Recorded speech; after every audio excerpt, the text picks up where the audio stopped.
Сәлеметсіздерме, бүгін жүрек аускультациясын жасайтын боламыз. Біз науқаспен бірінші танысып, амандасып, науқастың келісімін алдық. Науқас пойызға дейін шешінуі керек.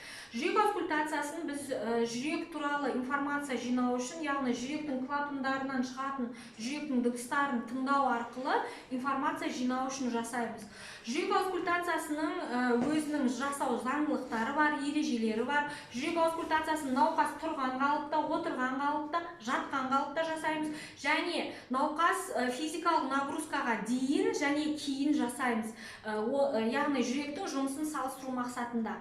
Сонымен қатар бөлме жылы болу керек, және біздің фонендоскопымыздың басын тоже жылытып аламыз. Яғни білесіздер, жүрек аускультациясын жасау екі тәсілі бар, тура және жанама. Тура дегеніміз науқастың жүрегінің дыбысын өзіміздің құлағымызды жақындатып, денесіне тақап тыңдасақ, ол тура аускультация болады.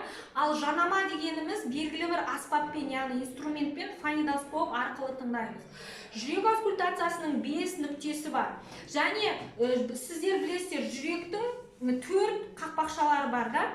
Біріншісі митральды қақпақша, екіншісі аорта, үшіншісі өкпе сабауының қақпақшасы, төртіншісі үш жармалы қақпақша. Осы қақпақшаларды 5 нүктеде тыңдаймыз.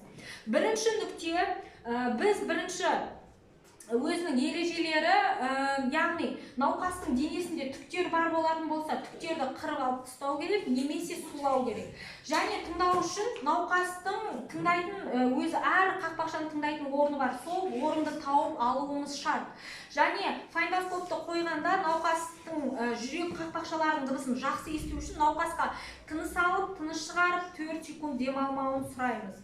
Және ана жүрек тондарын салыстыру мақсатында каротидті артерияны пальпациялап, екі дыбыстың сәйкестігін салыстырған жөн. Яғни бірінші нүкте митральды қақпақша нүктесі, точка митрального клапана, да?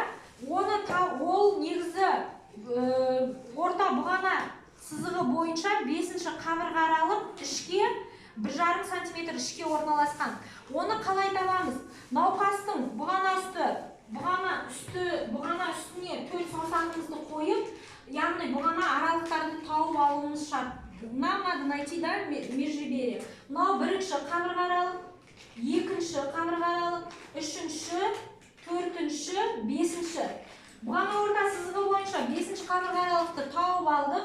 Одан кейін ішке 1,5 см ішке жылжимыз. Осы жерге қоямыз фонендоскопты. Қойдық. Пальпациялаймыз. Өтініш тыныс алып, тыныс шығарып 4 секунд демалмайды.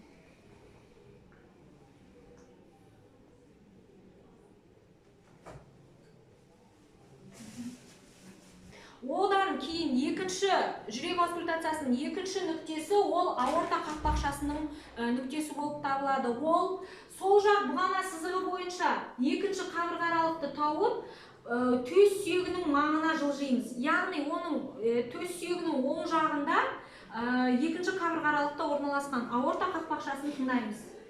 Қойдық. Тыныс алып, тыныс шығарып.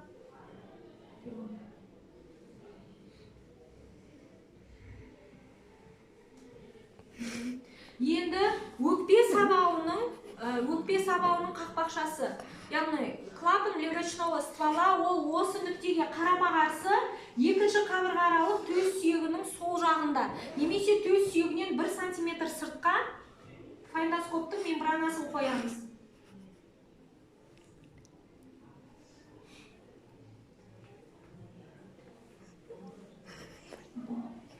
Төртінші нүкте үш жармалы қақпақша, трикуспидальный клапан. Оны мына төс сүйегінің семсер тәрізді өсіндінің түбінен, яғни осы жерден тыңдаймыз.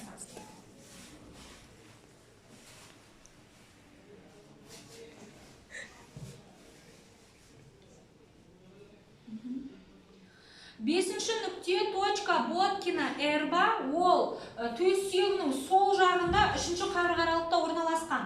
Бірінші қабырға аралық, екінші, үшінші. Төс сүйегінің маңына немесе төс сүйегінен 1 см сыртқа қойып тыңдаймыз.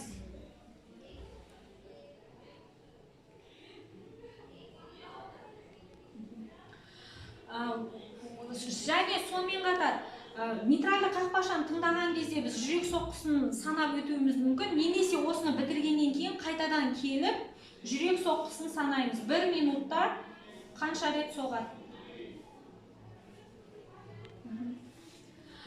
Қорытындылағанда жүрек тондары анық, ритмді, сонымен қатар ешқандай патологиялық шулар естілмейді. Науқастың жүрек соғу жиілігі 72 соққы минутына болып табылады. Осымен жүрек аускультациясы бітті. Ал егер сіздер қандай да бір ақаулар, патологиялық жағдайлар тапқан болсаңыз, науқасты қайда зерттеуге жібереміз? Сіз рекомендация беруіңіз керек. Егер жүрек шуларын, ақауларын тапқан болсаңыз, сіз электрокардиография, жүректің, яғни ультрадыбыстық зерттеуі, сонымен қатар электрокардиографияның өзінің түрлері бар да, жүректі және рентгенге түсіруіміз мүмкін.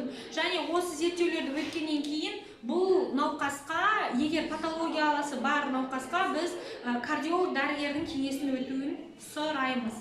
Сіздермен болған Бегім Талапқызы, сау саламат болыңыздар.